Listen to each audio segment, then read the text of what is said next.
Hey guys, check. Yeah, now I got audio. Oh, damn it. Tell you what. Too bad. Hopefully some of you figured out that I've come over here and started a different live stream. Because I tried to get the audio working on the old one and it wasn't working. You guys figure out I'm over here. Close out the other window.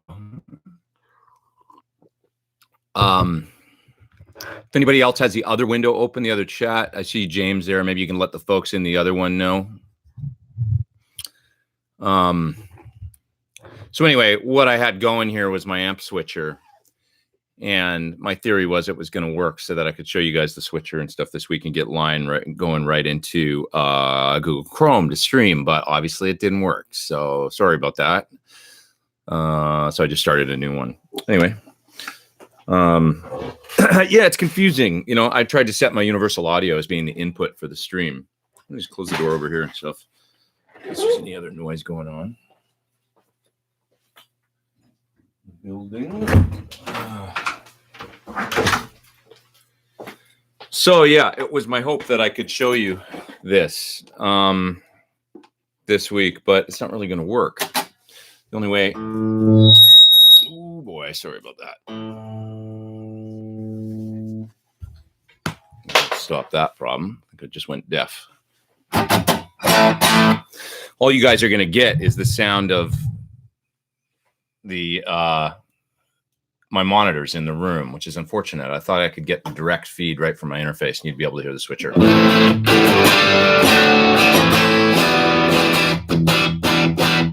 probably better than nothing. So I'll just show you this, and then I'll try and do a better version of this next week. So yeah, what you're hearing right now is the Ampete switcher with all the amps and stuff like that, and I can switch between different amps, and I can use the aux right now, or I can use the SIR reactive load. And you're just hearing the sound coming out of my studio monitors, unfortunately, going into the microphone. That's the best I can do for now. So, for example, what you're hearing me do right now is switch from my AC-15 to this hedgehog right here.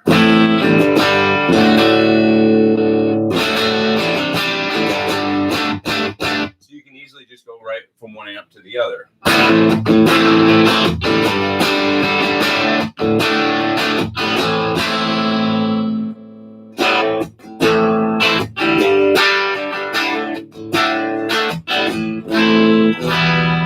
Really easily. If I want to go to like my SL68 and maybe get a more, I'm using the aux right now, so I'm going to switch now to more of a closed back, greenback type thing. So now you're hearing the SL68.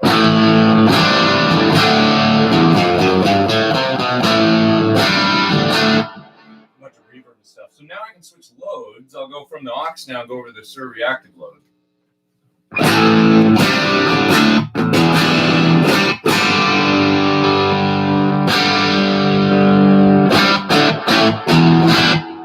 Obviously some different stuff going on there. There's a bunch of reverb and delay going on the aux right now. Which I can just dry up actually. This.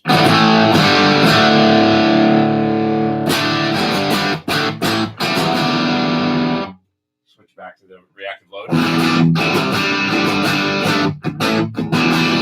Now I can switch to this Marshall here if I want.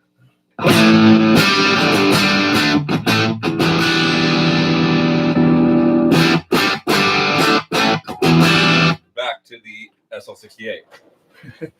So anyway, that's the whole concept, is that, you know, I can change quickly and easily between the different cabs and stuff like that. It's pretty cool. So now I'm going to just put the guitar down, try and get actually a little bit better lighting going here.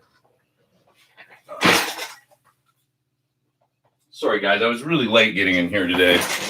And I had promised that I was going to show how the switcher worked this week and stuff, and that wasn't exactly the demo that I wanted to do for it. I wanted to do better, but you get the basic idea, I guess. Let me get some better light happening here. Turn these off and this on. Let's get it look a little cooler for our purposes today.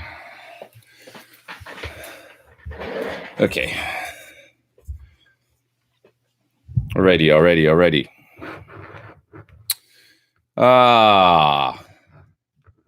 What model guitar is that? The one I was just playing? 335. That's my old 335. Wow, those lights in the back make it kind of harsh too. Sorry. So unprepared today.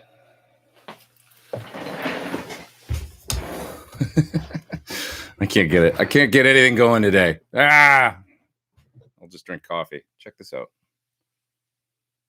It's the dude. All right, guys. So thanks for bearing with me through the debacle at the beginning. I appreciate that. It looks like shit. How about that? It's going to be what it is today. Hi from Scotland, says Odenstan. What's up? And we got Portugal in the house here. Pedro's in Portugal. That's cool. And Ben made it over. Ben Coombs says he okay made it over to the chat. Jack says, hey, Pete, are you still planning on doing music business career advice videos? Yes, I am, actually. And I want to do that pretty soon. I want to knock out one. I just don't know if I can do it before NAMM because it's like NAMM's approaching fast. And there's so much stuff to do preparing for that, like videos and stuff that I got to get done. But yeah, it shouldn't really actually technically take that long once I get into it. Locke says, which model is that? I wonder if you're asking about the switcher. It's the 88 S Ampete switcher. So I will figure it out how to get a better. I know how I can do it now and really show you guys, but it's going to be in mono. That was the only thing, but that's better than nothing. I'll get a better. I'll do that next week. I can use my Samson mic next week and get a good mono send going and show you guys the switcher a little bit better next week, and we'll get into it deeper. And I know that'll work. So, anyway. Leon says, hey, Pete, which pickups do you have in your Strat again? Non-Sir, maybe Don Mare. My old Strat is it's a Sir single coil in the neck, an ML Classic.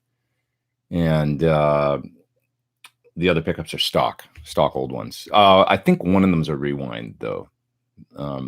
But they sound great. How much is the controller for the amp switcher, says Braxall? I'm not sure. You mean like the remote control? That's a really good question. I don't have one yet, so I want to get one, though, so that you don't have to see me do what I just did, which is roll back there and hit the switches, which is still pretty damn convenient, being able to hit all those tones that quick. I'll put all the amps on standby. There's no point. I'll just turn them off, actually.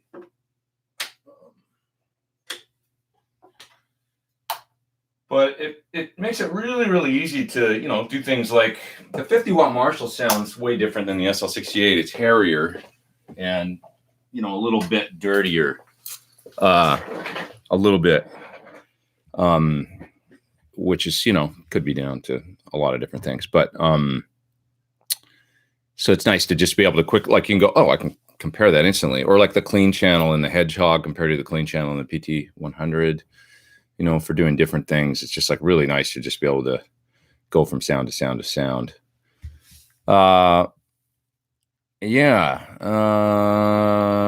Music gear demo ideas. This Fusion 72. Run 20 with various overdrive pedals.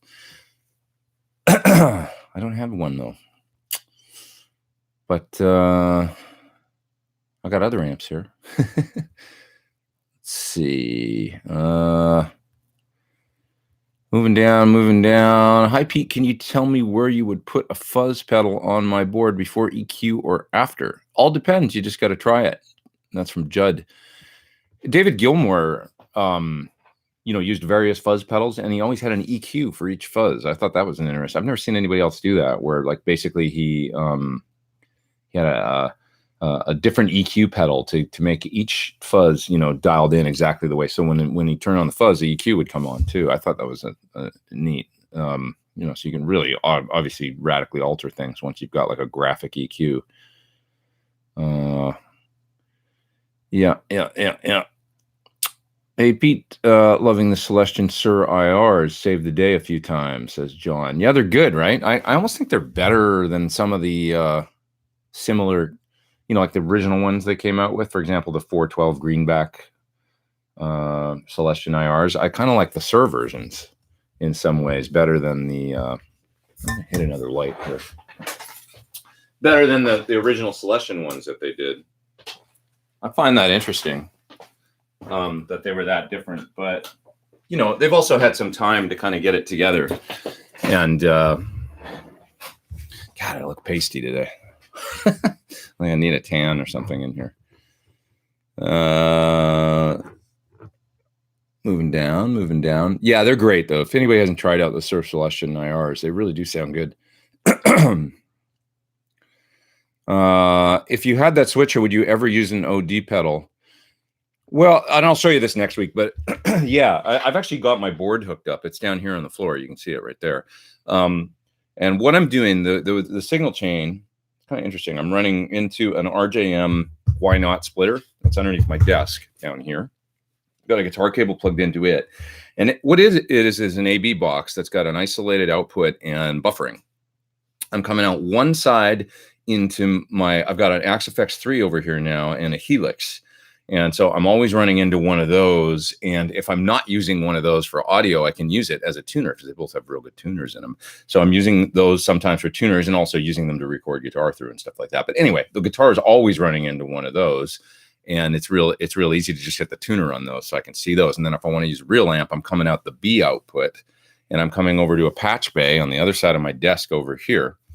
And that makes it really easy to patch in pedals and stuff on the desk if I want to do that in between hitting on its way to the amp switcher. So I'm coming out of that patch bay and going over to my pedal board on the floor right now, running through all my pedals, and then I'm going up to the Ampede amp switcher and then splitting out to all the amps after that. So I can run pedals in front of the amps if I want. So just before I got this working, I had a cool tone going, running like my Archer in front of the Marshall or the SL68 and stuff. And I had that all ready to show you guys, but it didn't work. So next week, at least you got the basic idea and you can kind of see even just through the microphone what's working, but it'll sound much better when I get it dialed next week. Fusion72 says, no questions today. He's up in the top chat. Thank you, sir. For those that don't know, there's this top chat thing. If you want me to see a comment or a question for sure, he just sent me $5, which I really appreciate. I will go buy another cup of coffee after this. I shall. And anyway, it makes it so that I see your thing up and up top. Anyway, says just my weekly contribution to your weekly contribution. Wishing you a great 2019. Thanks, man. Appreciate that. Thanks for watching every week as well. Too kind. Moving down. Oh, I was going to try and say less this week. So bust my balls on that if I do it too much. Trying to get better at public speaking or whatever you want to call this.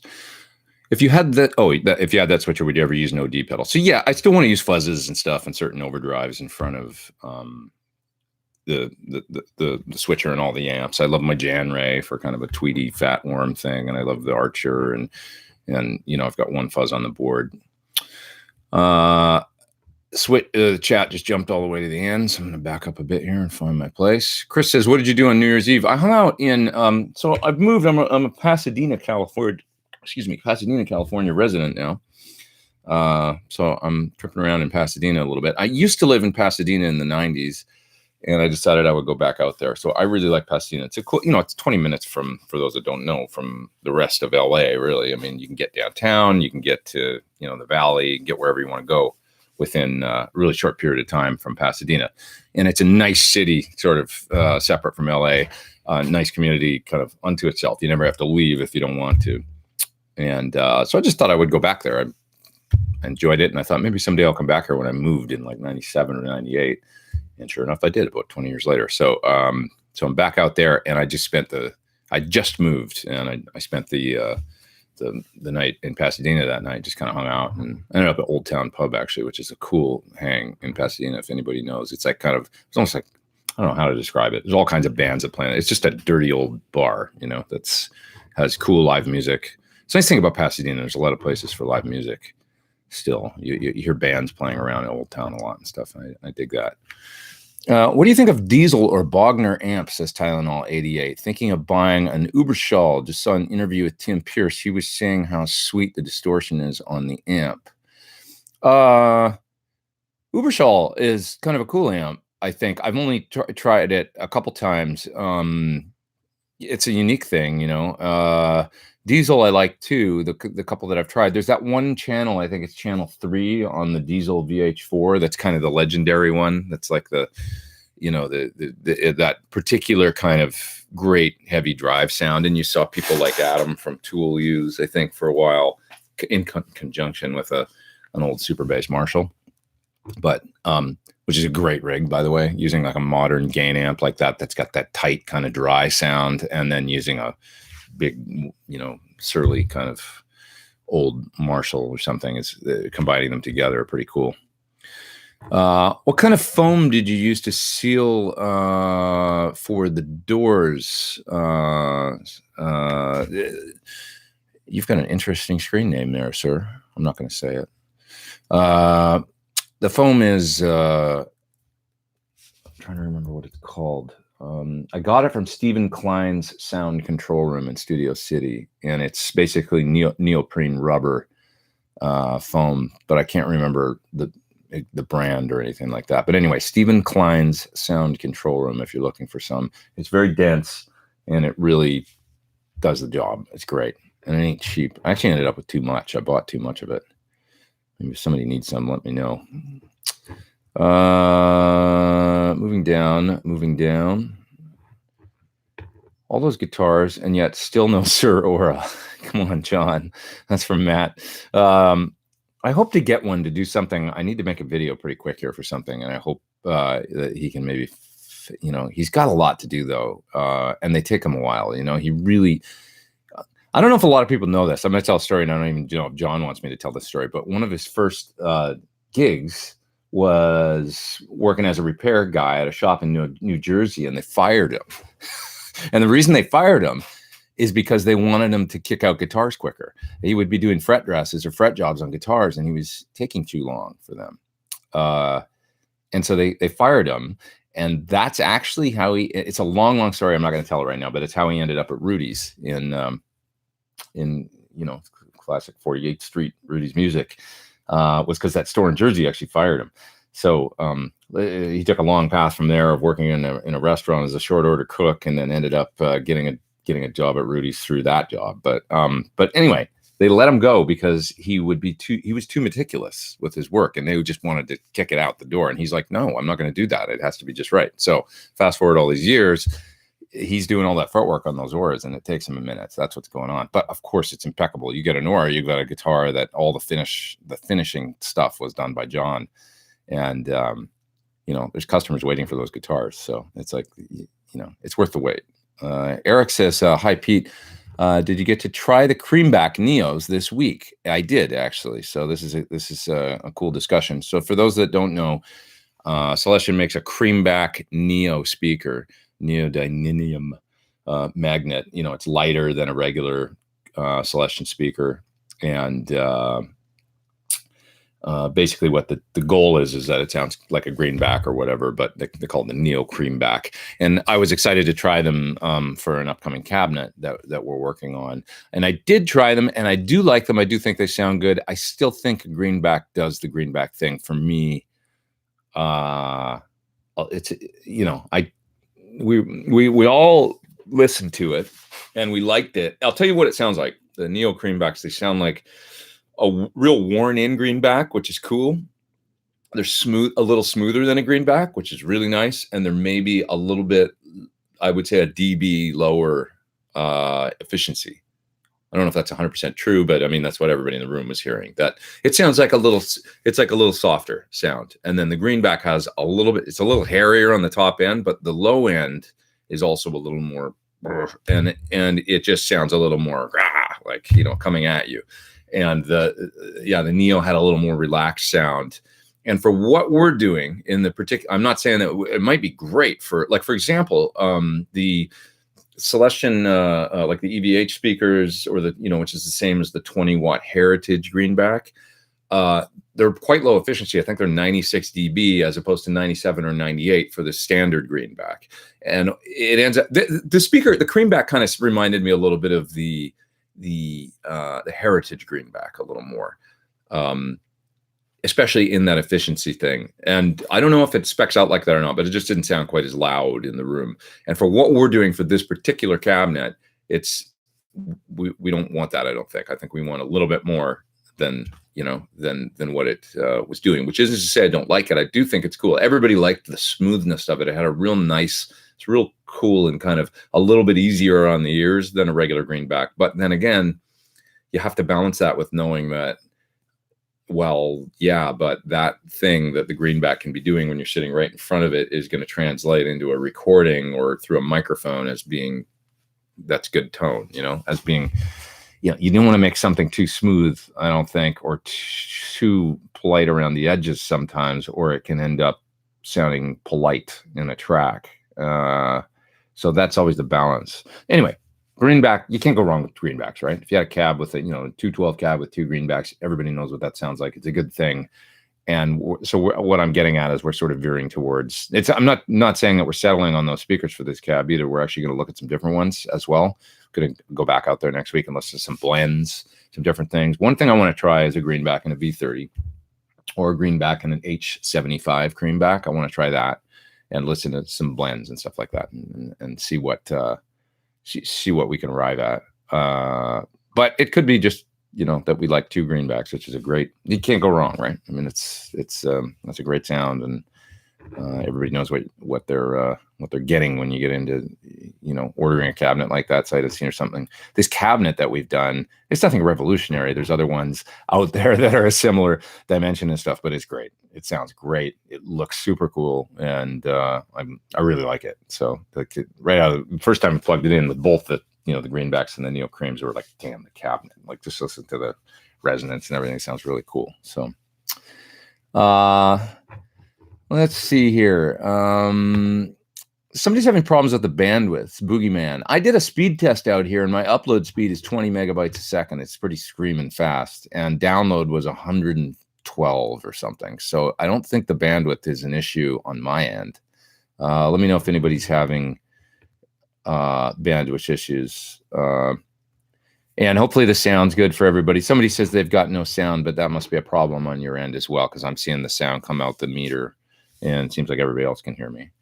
Like the studio tour video, says Do Hojimans, I think that's your name, Jimans. Put out the studio tour part 1 video. I guess it was yesterday, maybe the day before yesterday, and it was all about the build of the room. And yeah, it as you can see in the video, it's kind of a labor of love, but it's it's great. It's been good in here. So it was funny. Some of the comments on the video, some of them actually really annoyed me, because they're talking about Edgar, and there was people like with their, I don't want to go too into it, but it's like people were saying things like, why are you hiring illegal aliens and things like that, which is just so ignorant and stupid, because Edgar's more American than I am. I'm an immigrant, and I came here and hired Americans to do the job. He's been an American for a long, long time, and it's his sons working for him that you can see in the video. So they're born here, and they're clearly Americans.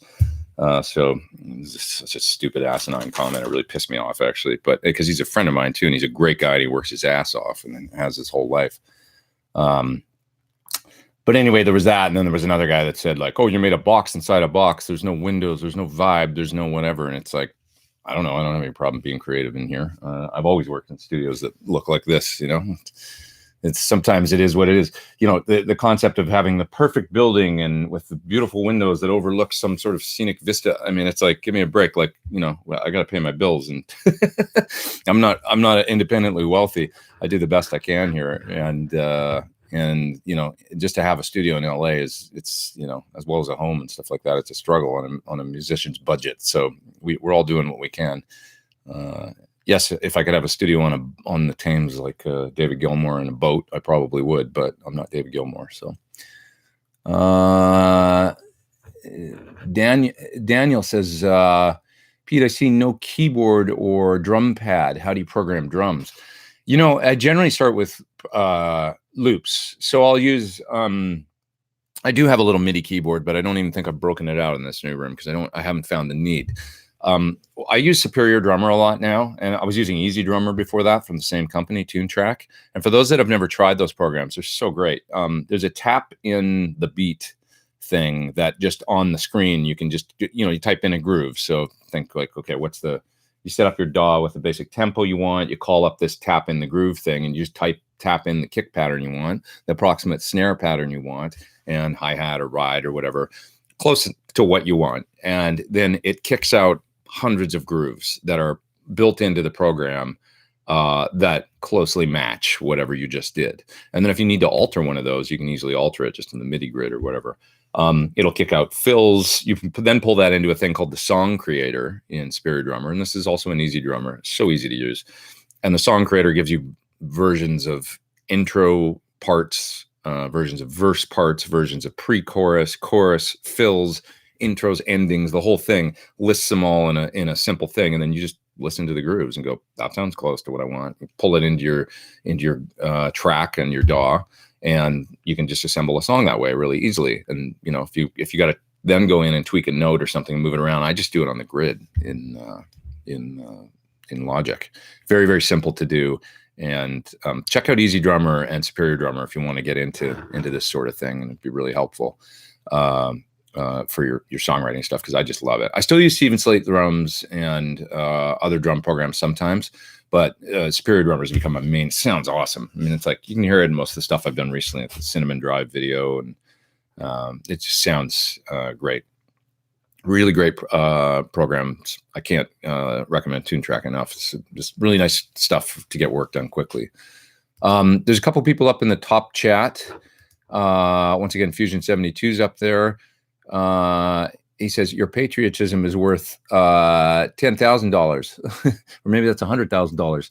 But I can only afford 10 today. Thanks, man. You rarely hear comments like that from immigrants today. Only entitlements. I am an immigrant. It's true. I'm from. I don't know about that, but if I totally agree with you there. But plenty of. It's funny because it's like I found the people that are. It's just so ignorant. But people saying things about the guys doing the work in my studio, and they're Americans, and I'm the immigrant. I'm not American. I'm Canadian.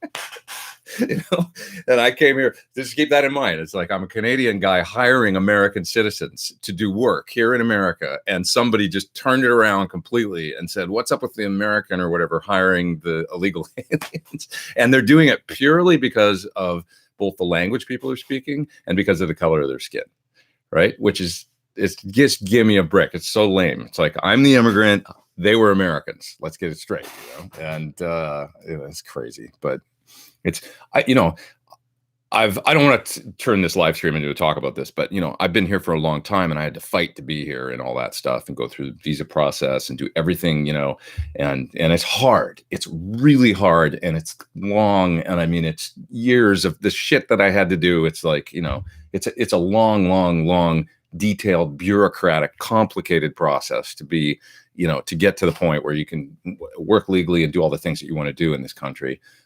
It takes a lot to do it the right way. So actually, I could write a book on the subject, to tell you the truth. It's a long road. And so I feel for people that want to work in this country and just do the best that they can and stuff like that. I am one of them. So, know that if anybody's saying, stuff, it irks me because I'm that guy, just because I sound like an American, and I'm not yet. I'm working on it. Should be by next September or October.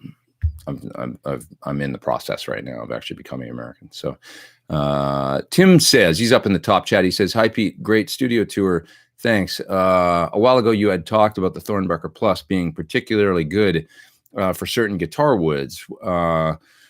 Would you, what are those woods. Okay, so Thornbucker Plus, I really like in. I'll show you the guitar actually. I have it here. It was this one that I had a Thornbucker in, and I just wished it had a little bit more push. Boy, that guitar looks super bright. Look at this thing. It's like all relic and. But this is a Sir Classic. It's a cool guitar, by the way. It's got a roasted neck, roasted maple neck, and the body, if you notice the color, is also actually roasted.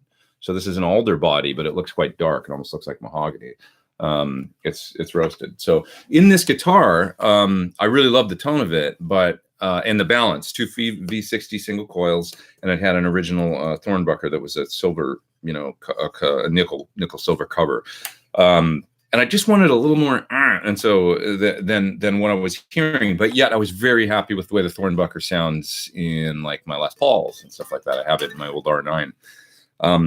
And so I was like, maybe we should wind it just a little bit hotter. And I came to this realization that like the short scale mahogany guitars, Gibson scale, 24 3/4, with mahogany bodies and glue-in necks, it's like the guitar is hotter with more sustain. The woods, is like actually has more mids.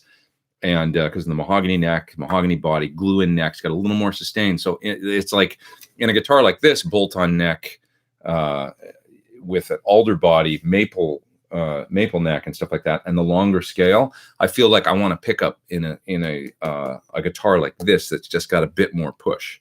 And so that was how we decided to do the Thornbucker Plus. Really, it was just out of the desire to get a little bit more sort of nuts out of the pickup, because I feel like the Gibsons, they're, the Les Paul and stuff like that, they're sort of known for having a little deeper sound, sustain, and all that kind of good stuff. So and thanks guys for those last 2 questions, folks up in the top chat up there, and I really appreciate your contribution to my well-being. Glenn says, Engel amps, what's your thoughts? I don't know them that well.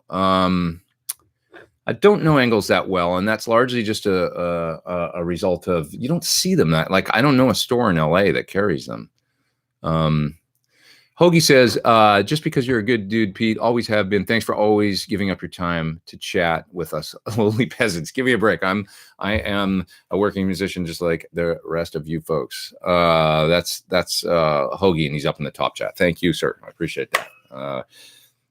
No, I consider myself like a roofer or a plumber or any other independent contractor. I'm just a guy that plays guitar and tries to work and make a living. Honestly, I really do. It's so funny. Like I'll use Edgar as an example. When those guys came in here to do all the work, I helped them lift things. I did do some stuff. I unloaded all the drywall with them, the wood from the truck, and did what I could, but those guys know they have so many skills.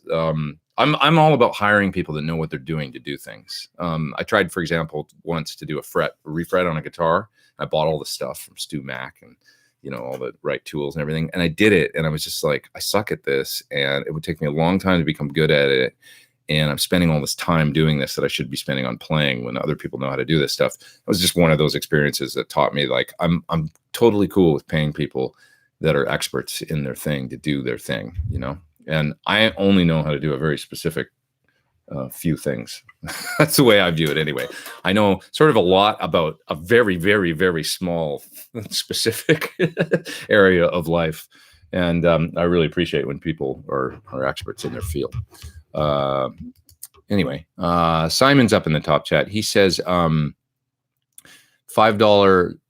Oh, thanks, dude. He says $5 in admiration for how gracefully you field questions. Thanks, man. Is fret radius something to worry about? I love the look of the JP15. It has a 17-inch radius. That's the Petrucci guitars, right? The Petrucci guitar, I only played it once. And a nice guitar. It's, it kind of reminds me of my Eddie Van Halen guitar a little bit, in that I feel like some of the signature models, I was thinking about myself and my own signature model the other day, and the way that I approach my gear, and how I'm maybe different from some other folks that might have a signature guitar or amplifier.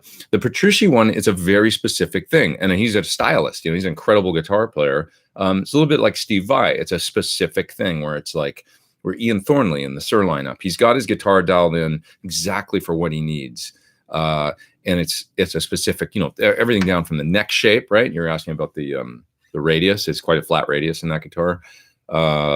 To the interesting bridge and the body shape, and everything is dialed in for him. And I feel like when I picked up his guitar, it was like, whoa, this is it's almost like a Parker Fly, where you pick it up and it's like, this would take a minute. I think within a few days though, I'd be used to it. But then if you maybe try and play an SG after that or something, it's going to be like, whoa. So I feel like this is not a diss on anybody's signature guitar. I think you guys know what I'm talking about. It's like you play some of them and it's like, it's a specific kind of ride, that it almost would have to become your thing, like where you play it and it's like, I'm going to get used to this guitar and this is going to be my groove from here on out. So that's the one thing I think about things like a very flat to get used to a 17-inch flat radius. I feel like I can almost get used to anything at this point. But the thing about getting used to something is then when you go to like a 7.5, like a vintage Fender radius or something, it could be a little bit of a shocker, So that's the only thing to be aware of, I think. It's a nice thing about a compound radius. This guitar actually that I have in my hands here, this has a 9-12 compound, which Sir has a 10-14. This is 9-12. You can almost see it it's a little more radius than some Sirs that you might see. I think this is a great radius for many people that don't know what to get. It's like, what should I get? What should I order? The 9-12 is like it's just so comfortable. It feels kind of vintage, but it's a little flatter, and it's like you can make your way around it. And this is a great neck on this guitar. It's a vintage C standard, a little bit different than my signature model, and the 9-12 radius. And this is very, very comfortable on like a Strat or Tele style instrument. I can't imagine most folks would probably pick this up and just go, oh yeah, that feels nice, So anyway, that's the only thing to be aware of. I noticed with my Eddie Van Halen guitar, which I love, the Wolfgang, it's the whole guitar when I'm sitting here sort of feels like this way a little bit. And sometimes I feel like to play well on it, I need to put it on almost classical style. I need to put it on my right leg and sit like this. And I've done that actually when tracking things on it. It's just a little bit of a different, it's dialed in for Ed, and it's like, it's what he likes, and it's a specific thing. So I'll try and go a little faster here. Let's see. Sound quality is improved. What did you change? Is that with the microphone and stuff? I'm using today and this was last minute because I had a different setup going for those that joined late, and it didn't work. So I started the chat again. But right now I'm using this guy. I'll give some props to the Audio Technica folks. This is an AT2020 USB mic. These are not expensive. They're around $120, I think. And it's a great mic both for like inexpensive condenser mic for studio recording, and also for podcast kind of stuff or live streaming. Really dig it. Let's see. Somebody's up in the top chat. That's Carmen. Hi, Carmen. It's your chops and playing style that make the sound. You can plug into any rig and still sound like you. That's talent. Thanks, man. I feel like that with most folks, though. It's like, I find most people sort of, whatever they plug into, it's them, and they dial. The other interesting thing is like amps and stuff. People sort of dial them the way that they hear them. They're going to dial it in and it's going to sound like them. Like they're going to turn those knobs on a Fender to kind of closely match whatever their Marshall sounds like or whatever. I find that many times, if that makes sense. Just people have that idea in their head and in their ear of what they want to hear, and they just go for it.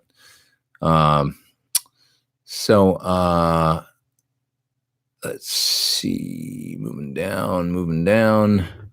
Super happy for you, says Steven. Your place is sick. Thanks, man. Hi from Sweden. What's up, Sweden? That's Peto. Hey, man. And hi from Nepal. Wow, that's amazing. Great to have you here. And hello from Silver Lake, Justin D. I like Silver Lake a lot. Thought about moving there, actually, before I moved recently. It's great. Lots of places to go eat and stuff. Lots of things to do around there. I go there to, I'm not vegan, at least not yet, but there's a great vegan restaurant there that I like so much that I'll go there sometimes which is Flore on Sunset. That's a great place. Just up the street from Intelligentsia Coffee for you coffee snobs. where I practice runs 115 volt and sounds like crap. No gain, but sounds great at 120, says Rocamp. Really? Could be something else going on. I wouldn't think that you would hear that much. Hey from Nashville, says Vintage Resurfacing. What's up? How's it going? Hi from Quebec City, says Mark. Happy to have you here. Haven't been to Quebec City for a while. I like that place very much. And Finland's here in the house. That's Arch Stanton. John says, speaking of a fuzz OD distortion pedal, what is a great pedal for a Fender Super Reverb amp? Right now I'm trying a Vemoram Rage E, which sounds good, but 400 bones. The Rage E is a great distortion pedal. It really is. I love that pedal, actually, and I used it for a long time on my board. It kind of reminds me of a slightly more aggressive Bogner Blue. You might try the Bogner, the Blue. I bet that'd sound great into a Super Reverb. I don't know why. I'm just thinking that'd be a good one. Got a nice switch on it to kind of fine-tune the bright. A Riot could sound great too, by the way, because John's one of his favorite amps is a Super Reverb, and so he has a really nice old Super Reverb with the Primo speakers in it. Steve Roy is up in the top chat. Thank you, sir. He sent me a nice Happy New Year message. Happy New Year 2019. Happy New Year, dude. All the best to you, and thank you very much. Appreciate it. So those are a couple you could try into your Super Reverb there. If you're looking for you're saying fuzz OD distortion. My favorite overdrives lately have been Klon types. I don't think you could go wrong with something like an Archer into a Super Reverb or a Tumnus or something like that for an overdrive. Distortion, I would try a Riot. I would try a Bogner Blue, maybe the Lagrange. All those should sound really good. Or maybe it's another. That Cinnamon Drive would probably sound really good that I did a demo of recently. I'm just looking around the room here. Quite like the Fender overdrive. So I'm looking at my little Fender pedal board here, and it's called the Santa Ana overdrive. If you guys, I did a video of that if you haven't seen it on my channel. Really nice, versatile overdrive pedal. It's a good sounding one. This thing, I got a Crazy Tube Circuits pedal. Oh, I don't know if I'm supposed to show this, actually. I'm not going to show it. It could be. Maybe I'm not supposed to show it till NAMM. But anyway, they got a new one coming. I almost blew it, I think. What else? Jan Ray. Jan Ray is a great thing, and you're not going to go wrong with a tube screamer set up right, too. If you watch my Amps in the Zone video with the Super Reverb that I did recently, or about a year ago, I guess now. I used a tube screamer of some sort into the amp, and it sounded terrific. It's just the Stevie Ray Vaughan thing. It's a mug, not a cup. It's true. Did I call it a cup? Maybe somebody else did. Talking about my Big Lebowski with my Nespresso in it. That's just your opinion, man. Hi, Pete from Holland, says Tom. What's up, dude? When are you coming to Hong Kong? Man, I would love to go to Hong Kong. Never been there. Hello from Greece. What's up, Greece? Haven't been there for 10 years. I have good memories of Greece. I did a show there with Chris Cornell opening for Robert Plant out in the woods somewhere. And I got to sit right in front of Robert Plant afterwards, in front of the barricade at the front of the stage, and just got to watch Robert Plant, like my own personal concert. It was fantastic. Great memory of Greece. Don't worry about the start. Thanks. That's Odin Stan. What you do for us and the guitar music community is plenty enough. Thanks, man. Yeah, the video kind of screwed up at the beginning, but it doesn't seem to matter because I got 459 people online right now, which is rad. Thanks for being here. Let's see. R. Anderson says, you previously said that 5 months of viewing Paul Gilbert's video equals fast technique, but how many hours a day did you spend on it? Probably a couple. I was 17 when I did that. And I just used to sit there and do he's got the exercise at the beginning. That one. I used to do that. And then he does that one and then expands it. And then before you know it, he's like blazing and doing it in the video like ridiculous. Well, I just metronomed that stuff like crazy. and it really helped for, I would say an hour a day, and it's gonna, no matter what, you have to be honest with yourself that it's clean though, like really go only as fast as you can go to make it perfectly clean. It's the most important thing. Jeff's up in the top chat. Thank you, sir. He says, keep up the good work. Tips for dialing in gain. High gain is easy, but lower gain stuff for like modern country, I struggle with adequate gain versus articulation. I know what you mean. It can be a challenge. Jeff, I would say, something like a Jan Ray for overdrive, try combining a compressor with it. That can be helpful. Sometimes you think you want more sustain and you think, oh, I need overdrive, but a compressor for country playing is, like something. I have the little SP from Exotic on my little pedal board down here. It's awesome. On the other board, my main board over here, I've got the Ego compressor from Wampler. So experiment maybe with a compressor with a low gain overdrive, and putting them together can just be a magic thing for country, I find. There's a couple other folks, man. The top chat's going crazy here, which is, I really appreciate it, you guys. It's Carmen says, I saw your video on the MXR EP103 Echoplex. Yeah, I used it in the delay in front of distortion video that I did on my Tone Secrets video in the Tone Secrets playlist. Would you recommend adding the EP101 preamp to boost into the delay? What sounds would that give me? I mean, the Echoplex preamp thing is a thing. It's cool. The first time I tried it was the Clinch one. Clinch Effects make their EP pre, and it definitely does this magic thickening, fattening, slight boost. Like it's maybe like 3 dB of boost or something. It's just a little bit boosting into the amp, but it does this thickening thing to the tone that's pretty awesome. It's just like many times with a boost, you just want a little bit of a thing, right? So that it's not even driving the amp really that hard. It just, I don't know, it just feels like a little more. So it does that. 482 people online. This is great. So glad you guys joined me and that anybody cares. Alex is up in the top chat. He thanks, man. Alex sent me $14.99. I appreciate it, my friend. You guys are far too kind. He says, thanks as always for doing this. Thoughts on Friedman Steve Stevens for classic to hard rock, or something like an SL68 versus something like an SL68. Well, so when anybody asks me that, I would say the SL68 is one right up there. It's awesome, and it's got its great master volume on it. But it's the one sound, and it doesn't have a loop, and that's as it should be. I think a vintage Plexi style amp, because of the design and stuff like that, is a beautiful thing, and it's just simplicity and pedals in front. That's a thing, But with something like the Friedman Steve Stevens or the PT100, great examples of amps that sort of try and get that sound as well as many other sounds, and they've got an effects loop built in and all the kind of modern versatility sort of features. So it just depends.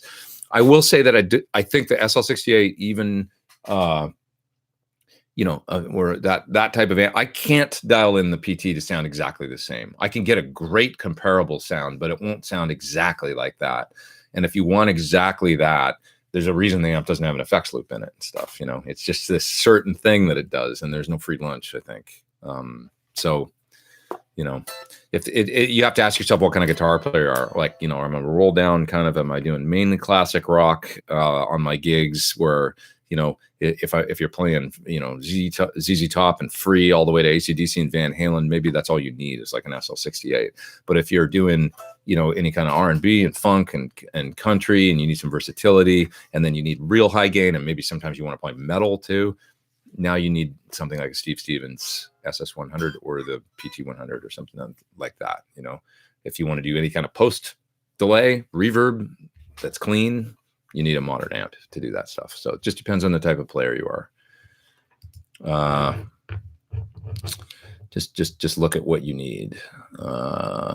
Okay. Like if I only had one amp, it would be the PT100, or what we've got coming as well, because then you can get into something that's I can do anything with it. I could play for the rest of my life with just a PT100 basically. The only thing you can't do, and just know that Vox type tone is something that's unique because of the design of the amp, L84s and an open back cab and the whole circuit and everything. It's like the PT100 though, or something like the Steve Stevens amp. If you got to do Fender, you got to do Marshall type tones. they'll do it all, and that you could have a whole career just with an amp like that. 504 people online. So happy about this, guys. That's awesome. Alex says, was wondering if you'll have any part in the Chris Cornell tribute happening in LA next week. I'm not doing anything like playing at it, but I did speak to his widow, Vicky, a little bit. And I think I'm going to the show and stuff. And I think Corey's going to go as well, the bass player that toured with Chris, all throughout my tenure with him. So I think Corey and I'll go together. He actually lives in Pasadena as well. He plays with Neil Young now. He's an amazing bass player and a good friend of mine. So actually, we're going to do a gig together, me and Corey, soon. So I'll announce something about that. Maybe if anybody's in the area, you guys can come by and check it out. That'd be pretty cool. But we're gonna have some fun playing with my friend Lauren Gold, who plays keys in the Who, and Matt Starr, a great drummer, plays with Ace Frehley, as well as Mr. Big. Took over for Pat Torpey and Mr. Big, and he's terrific. So, but anyway, yeah, I'm gonna go to the Cornell tribute show and stuff like that, and just I'm a little sort of there's a part of me that I totally want to go. There's also a part of me that's like not ready, but I don't know. I guess we're all going to go, and maybe it'll be a great thing. Healing sort of thing. GTV Guitar TV says, I think you guys are talking amongst yourself. Let's see. He says he's trying to figure out how these guys get sound clear guitar audio in live stream. So the best thing I have found so far, because what I tried today didn't work. I know it's solvable, but it didn't work. But the best thing I found so far for clear guitar in a live stream, as well as your voice being clear, is this Samson microphone, actually called the G-Track Pro. It's got a 1/4-inch input on the back, and you can run anything into that. You could plug a guitar right into it, but then obviously it'd be a direct sound. One of the best sounds I got was using a little Helix stomp pedal right out into that G-Track Pro's 1/4-inch input. On the front of the microphone, then it's got two knobs, one for the mic volume and one for the 1/4-inch in, and you can just balance it with your voice. And if you're listening through headphones, you're not going to get any bleed from the guitar sound into the mic. So check out the G-Track Pro. Great way to do podcasting, live streams, that kind of thing.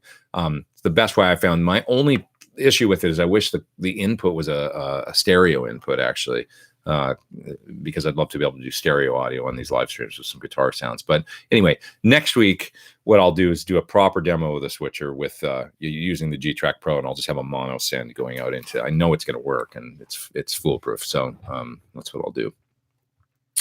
I tried to do something. I bit off more than I could chew today, and it didn't work at the beginning. Let's see. I'm having problems reading this one name. Irakali says, Pete, could you please tell me your thoughts on the Sterling Audio ST170 ribbon mic?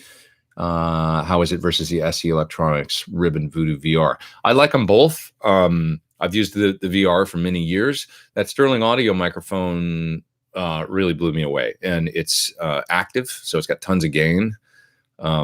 Great value for the money. I think they're under $200. It's ridiculous. I love the thing. I thought it was fantastic. So yeah, when we did some impulse responses and stuff like that for the Universal Audio PT100 plugin, Dirk from Brainworks came by my place, and I showed him that microphone, and we did some, and he was just like, he's a studio guy and engineer and producer and stuff, and he was blown away with that thing. He went out and bought one the next day. So that there's, gives you a little endorsement there for it. I think it's great. Motor City Guitar Clinic, please call Marty. I don't know that shop. Is that obviously Detroit somewhere? Do they have are they a Sir dealer? Anybody that would like to see the recording and production for the Modern Guitarist Clinic, please let your local music store folks know, and I would love to come out and do it. I want to do more of them this year for sure. I've had a great time doing them, and just did 2 up in Canada, recently at Cosmo and at Lauzon, I believe is the name of the store, in Ottawa. I hope I'm saying that right. It was a lot of fun about a month ago. Pete, without spilling the beans or anything, were you at all involved in the other amp Sir is releasing? I think I know what you're talking about. No. John's been working on something really cool. It's very simple and cool. But no, that's his thing, if that's the one that you're talking about. Let's see, that top hat head, is that new or old? It's very old. I've had that amp since maybe 2002 or 1. Been seeing them around a lot of videos and Craigslist again. Thought they went away or got cheap. They're amazing. Brian, great guy, first of all. He used to live in LA, used to live out, well, kind of like East La Habra. And then, yeah, anyway, he was east of LA a little bit. But one of the first sort of boutique amp guys, when Matchless was getting going and stuff, and Top Hat was out there. And that guy, I mean, he knows old amps. He was a great repair guy. I had a King Royale, terrific sounding amp that was his AC30 sort of design. And this is an Implexador. And I'll show you guys next week, this amp actually, when I get the, when I got the amp plugged in right, I can compare it, for instance, to the SL68 and the 71 Marshall right there. That Top Hat, it can totally hang with either of those amps and sound just awesome. It's like a great, he basically designed like a JTM 45 front end, a 68 Plexi style front end. And then he also put a modern sort of gain circuit in it that's switchable.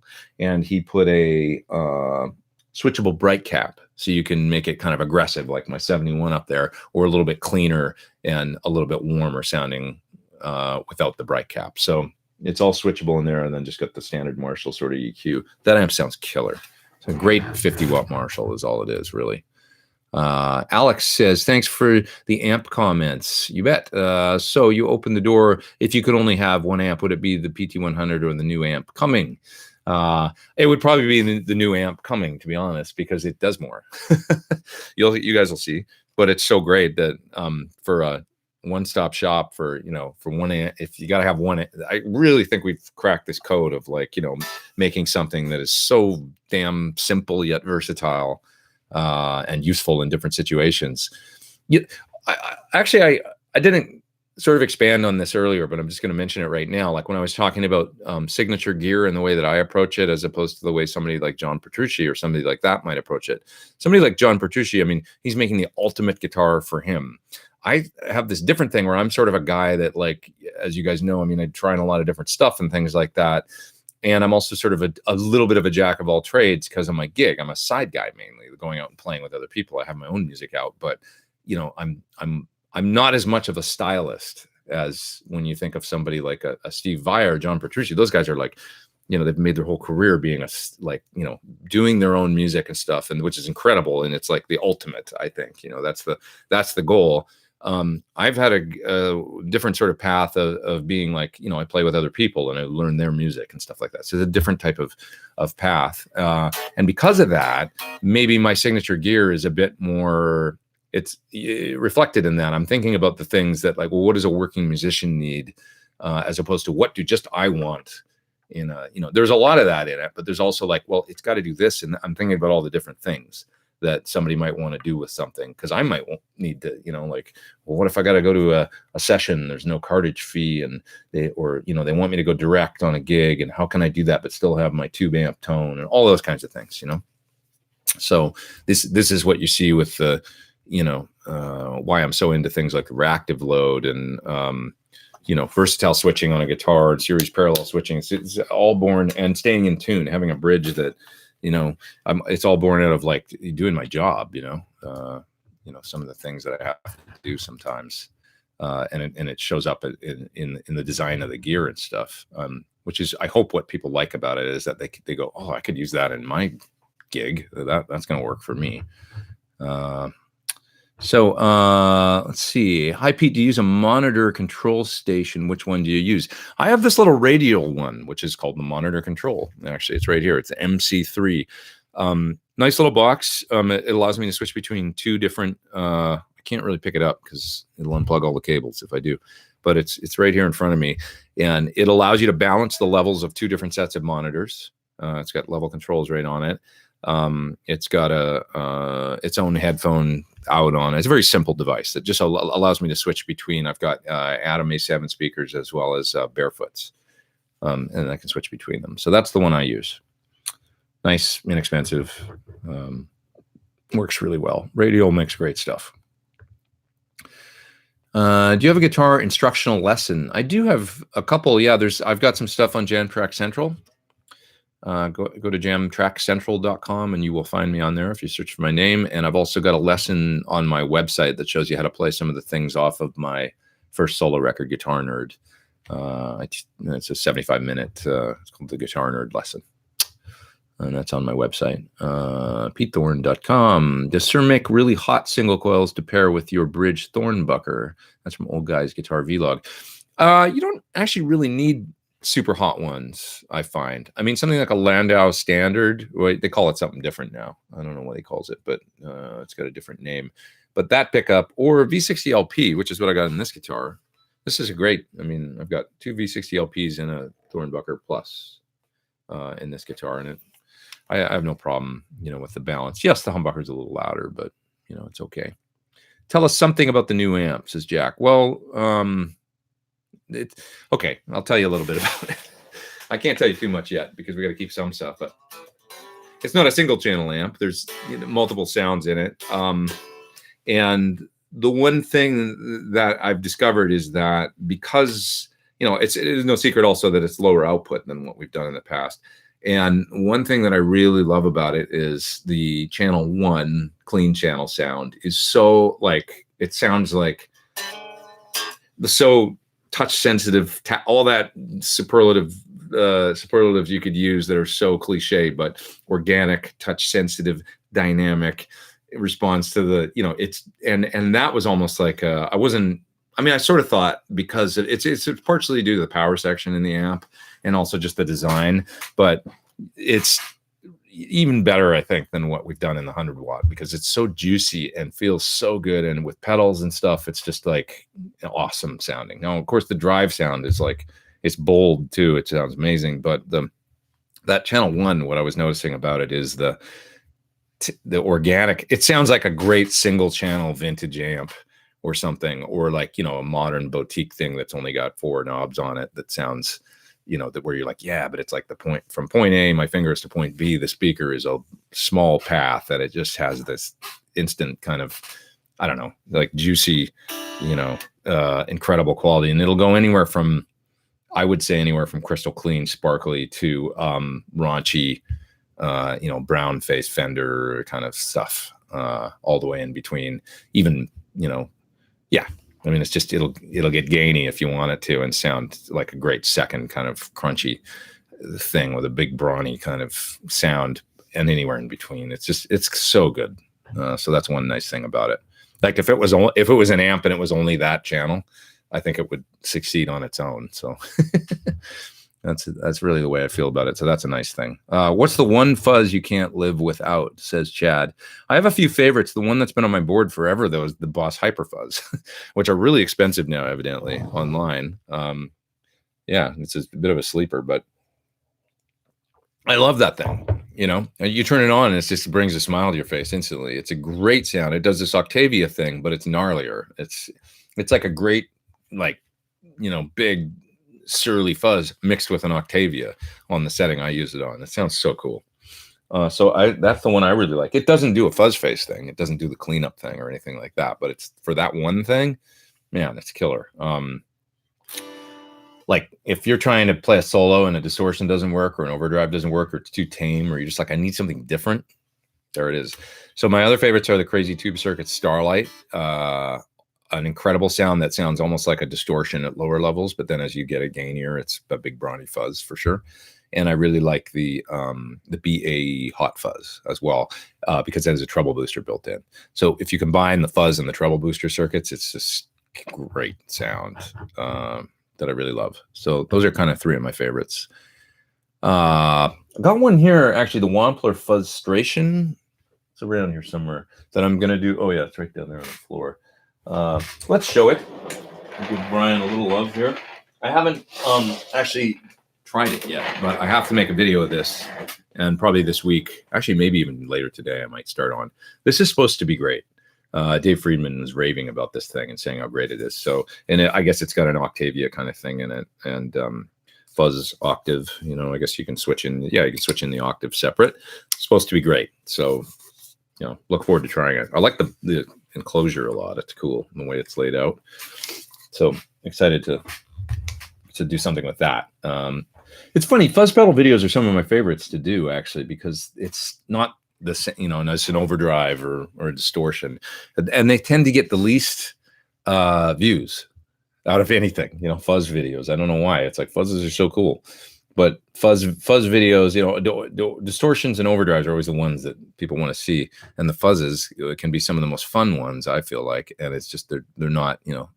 I guess fuzz has a stigma or something. Anyway, I've got a guitar with an Evertune bridge. I do not, but I've tried them, and I would like to have one here. I'd love to have one guitar with an Evertune for sure, like a Telly or something versatile that I could just have around for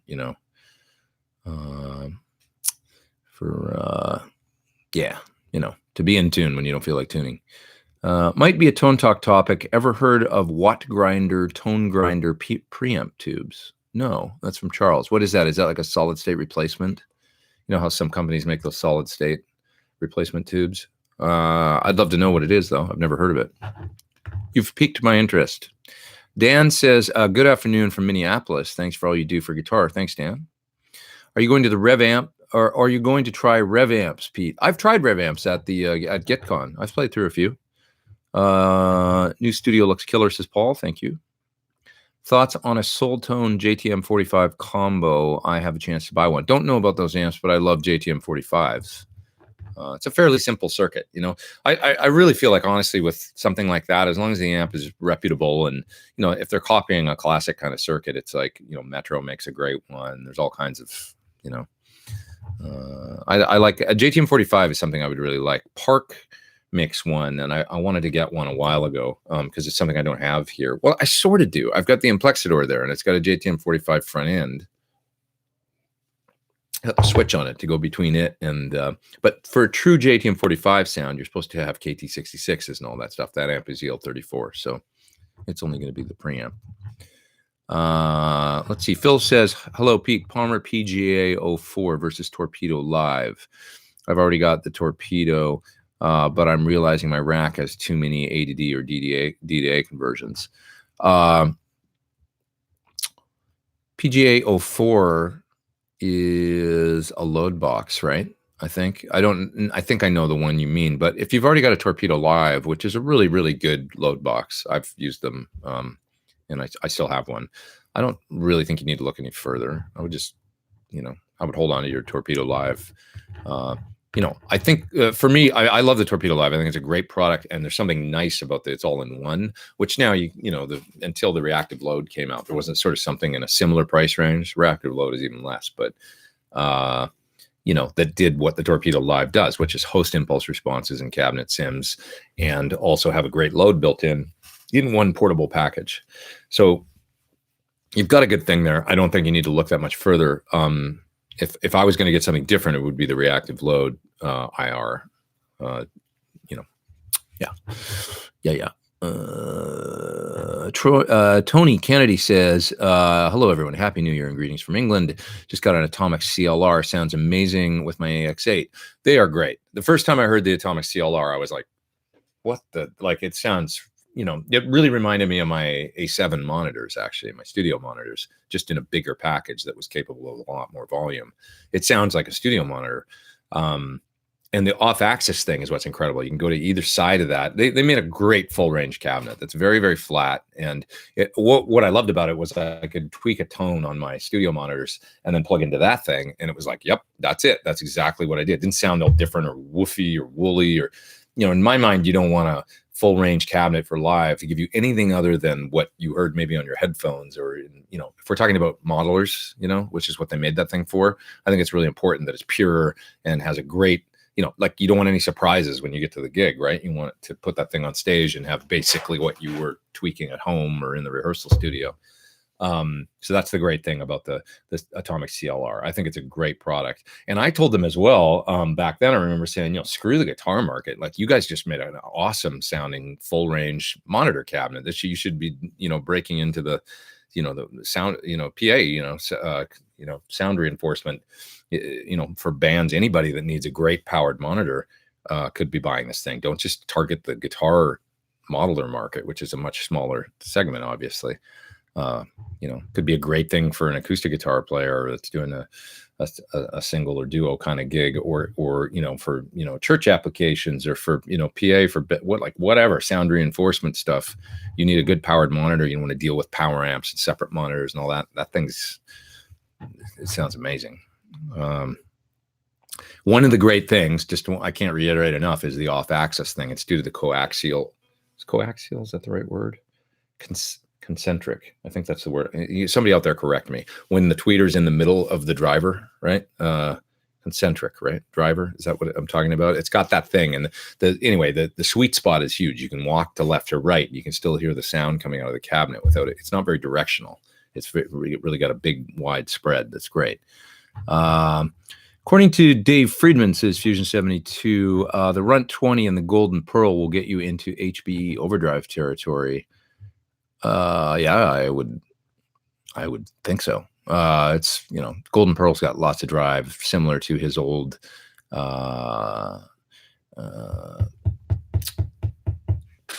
Naked Overdrive. That's the pedal, the Naked Overdrive. That's, I think, what he started with. And really, really terrific sounding. I like the Golden Pearl a lot. Did a video of it recently. Great sounding drive. Remember to remove the other video eventually, Pete, says Banana Hammock. I will do that as soon as I get off of here. Yeah, as soon as we end today, I'll take the other one. Thanks for reminding me.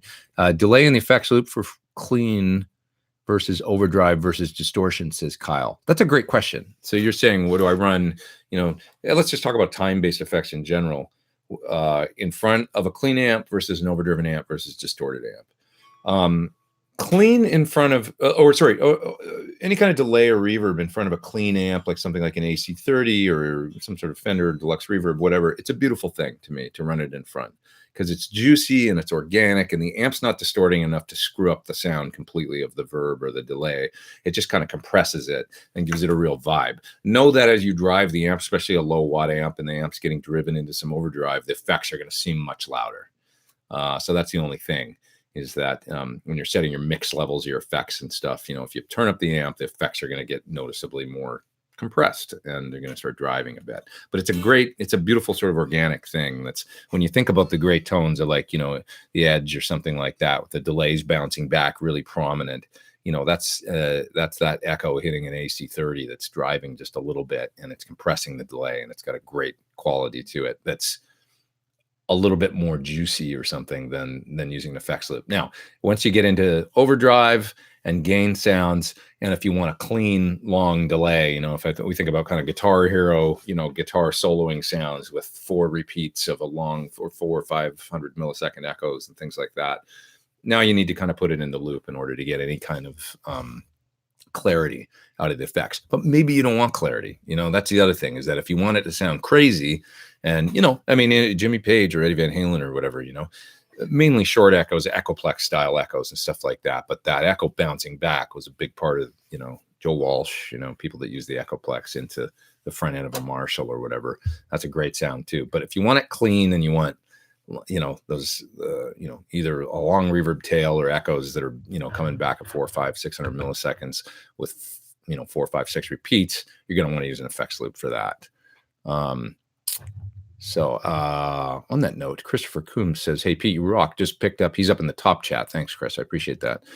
He says, just pick up a Sir Bella. I've been using the Greer Lightspeed overdrive, and it sounds great. What other drives do you recommend? Into a Bella, I love the Bella. One of the great things about it, for those that don't know, the Sir Bella was, it's a great sounding amp in its own right, very simple amp, but one of the things that they sort of designed it to do is work well with pedals. And I would say you can almost run anything into it, because the reality is, with the bright switch, it's got a 3-position bright that lets you basically tune the amp for your pedal. So, you've got a presence control and a treble control that are very effective, and also a 3-position bright switch.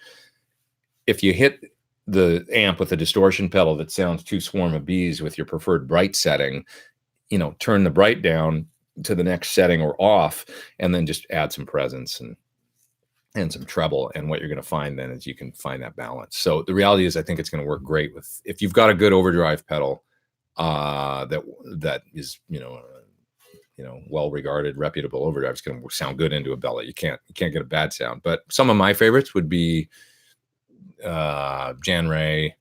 I would think the cinnamon drive would sound great. One of that cinnamon drive pedal that I tried recently, did a video of it. Thing sounds really good, and it's unique and cool in its ability to kind of do that transition between clean and dirty. Like, is it clean? Is it dirty? Oh, it is dirty. You know, it's like it's got that beautiful kind of, you know, low gain thing. I like that thing about it even more than it's got a cool, you know, the hard clipping side is neat too and stuff. My favorite thing though is that sort of just edge of breakup sound that it did. So that'll probably sound really good with it. Riot sounds great into it. You know, Riot is a terrific distortion into a Bella that'll give you a big full, you know, great simulated sort of stack Marshall feel or whatever. And then, you know, I always love the Jan Ray. It's one of my favorites. Where's your divided by 13 RSA? It's actually just outside the door in the hallway, which is not a reflection of that I don't like it. It's just when I put everything in here, I didn't put it in here. And I've ended up using that amp actually quite a bit recently, the RSA. I used it on my record to finish, and terrific sounding amplifier. Let's see here. Let's see. Moving down. Stealth Parrot says, got a Nunabur Immerse reverb pedal for Christmas. Sounds lovely. Yeah, the beautiful sounding pedal. Agreed. Let's see. Said, I posted 3 videos of me playing guitar and they came out so bad. Instead of 1080p, I got 80p. I don't know how that happened. Can't offer any insight on that. I'm not sure. I usually, just so people know, when I do my YouTube videos, I upload 720p. That is sort of what YouTube at least used to recommend. Maybe they still do or don't. I don't know, but that seems to work good for me. Let's see. Am I familiar with Dean Zelinsky guitars? I'm saying his name right. That's Tom. I no, of course I'm familiar with the old Dean guitars going way, way back, but I haven't played a modern Dean. And I always like some of the Dean guitars, you know, grip, you know, it's like your formative years. You see them in the guitar magazines. I always like the look of the Cadillac, especially, which was like a Les Paul, but with the Explorer bottom horn. That always was cool. But I just know I would have a problem with the headstock on one of those in tuning because the fan is so wide coming out of the nut. I know that it'd drive me bonkers. Let's see. Preston says, I'm a big fan of parametric EQs, though they are very different in how they work. That's true. Most folks out there probably know a parametric EQ is an EQ where you can sweep with one knob the frequency that you're looking for, and then there's another level knob that'll boost or cut that frequency. So parametric EQ as opposed to graphic EQ, which has a bunch of sliders to hit different frequencies, but you can't actually adjust the exact frequency. You know, you got to hope that one slider comes close to the sound that you're trying to the frequency that you're trying to adjust. Braxall says, Pete, is that more IR little pedal really that good? Can you load any IRs in it? Yeah, it's fine. I mean, it'll truncate, which the Sur reactive load does and stuff like that too. But I believe it truncates at like 20 milliseconds or something close to that, which is fine for most close mic IRs. You know, keep in mind that that IR loaders are basically there's nothing to it really. It's essentially it's a chip that just, you know, you load the IR on, and it's got an A to D and a D to A. As long as the converters are good in it, and most of them are these days, it's pretty standard stuff. It's going to work fine. Basically, I would say you know, you can buy that thing without reservations, and it'll do a good job for you. I like the sound of it. I did a video on it. Don't tell me the Sur IRs are better, says Joel. Just bought a bunch of the first ones. Dude, the first ones are fine. They sound great. I tried the Sur Greenback. Try in particular the Greenback Sur ones. Here's something to try. They did some open back ones, like the Bella open back 112 cab, the V-type speaker, as well as the 65s in an open back Hedgehog 212 cabinet. And they include a room mic, but also they include a rear mic with those. Mixing in a bit of that rear mic with the front. So if you use Mix IR2 or a plugin like that to load IRs in a DAW, try using like a couple of close mics and then blend in a rear mic at just like 5% and listen to what it does to the tone. It sounds so good for cleans or semi-cleans. It does this, some of the open back cabinets in particular, I was always like, could never quite get the sound I wanted out of some of the Celestion IRs with the open backs in particular. It just sounded kind of a little like thin. And so I would always go back to I love the greenback 412s and stuff like that. But once I tried using the open back and blending in the rear mic they give you, it was like, oh, there it is. It sounds amazing. So I'm going to make some IRs soon that are, composite, IR blends that include a little bit of rear mic in them. And because it just sounds especially great for cleans and stuff, just as this beautiful, like full quality. Kind of like when you use room mics, but it's not the room mic thing. It's a, all close mic, but with that little bit of bloom and air around the sound. That just sounds great. Yeah, you said you were listening to Guthrie's work with Steve and Wilson. What are some of your favorites? That's Jerry. I haven't listened to any more, but there was this incredible solo. I'll have to ask Nigel. When I was doing SIR clinics over in Europe recently, this fellow Nigel, who is a SIR guy over there, works for SIR. He was driving me around, playing me all kinds of stuff, and we were listening to the Steven Wilson album. We listened to the whole thing that had Guthrie on it, and he pointed out one solo in particular. It's like, this is incredible. And he said it even has like a mistake in it or a string break or something like that, but they kept it because it sounds so cool. So anyway, I'm sorry I don't have the name right now. I should know more. But I'll try and find that out. I think I'm taking forever here. I'm way back in the chat. I'm sorry, you guys. See, Johnny says, got a Thornbucker Plus and had some wiring questions for Hum Single about pots, etc. SIR support was extremely helpful and fast. Really impressed. That's great. Yeah, they're generally really good with offering like wiring diagrams and any kind of, if you guys want to wire up it's exactly like this guitar. Basically what you want in a Hum Single guitar is to have the single coils, you want them to see 250K, and then you want the humbucker to see 500K when it's on, and all the split wiring and stuff like that, like here in the position 4, for this to split, and then this is switches to parallel and all that good stuff. If you want to know all that stuff, they will tell you how to wire it up and what you need. Because it's really important, I think, is to have the right, especially the 250K, 500K thing. You want the guitar to, you want it to see that, whether you're on the singles or the humbucker, 250K or 500K, and SIR can help you with that. He probably gets inundated with emails, but Don@sir.com, DON, he's your man. He can help you. If or probably just the support email that's on the website. Let's see. I've missed a few things here, a few questions. I'm sorry, guys, but I'm just going to move down. I'm going to move down kind of the end of the chat because I'm so far behind you guys. I'm really sorry.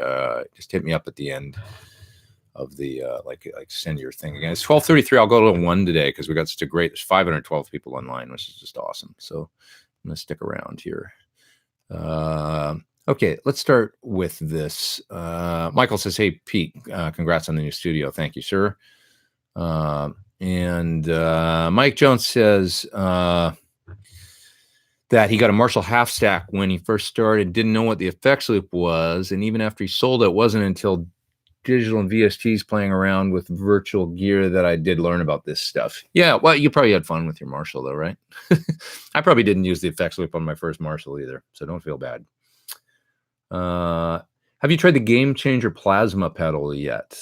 Yeah, I did actually. I tried it at GitCon. It's cool, super cool, gnarly sounding.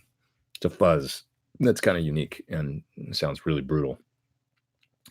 Are you going to gig in the Netherlands anytime soon? Man, I'd love to go there and do a clinic. I don't know about gig, but clinic at least is kind of my bag right now as far as getting out and doing things. I would love to come to, I love the Netherlands. I was in Amsterdam just briefly for a day, like about a year and a half ago, or I guess 2 years. Yeah, a year and a half ago. It was great. I love that place. Netherlands, wonderful. Mike says, oh, he's talking amongst himself with somebody else. Encryptor says, studio build question. Suggestion for getting good electricity in your studio. Get rid of bad electricity problems. I don't have a hell of a lot of perspective on that. I mean, just make sure your ground is good. When the guys came in here to help me, they said, hey, your room's not grounded right. And they, connected to, proper earthing is important. So they fixed that for me. And then beyond that, I just have a good a good, Furman power conditioner in here. It's the, what is that, M8X. Seems to work fine. I've had no problems or breaker issues or anything like that so far. Moving down. Hey, Pete, what's your opinion on the Kramer Assault 220? That's from Chuck. I don't know that one. I'm sorry. Is that a new Kramer guitar? Aren't Kramers made by Gibson these days? They own Kramer still, right? Let's see.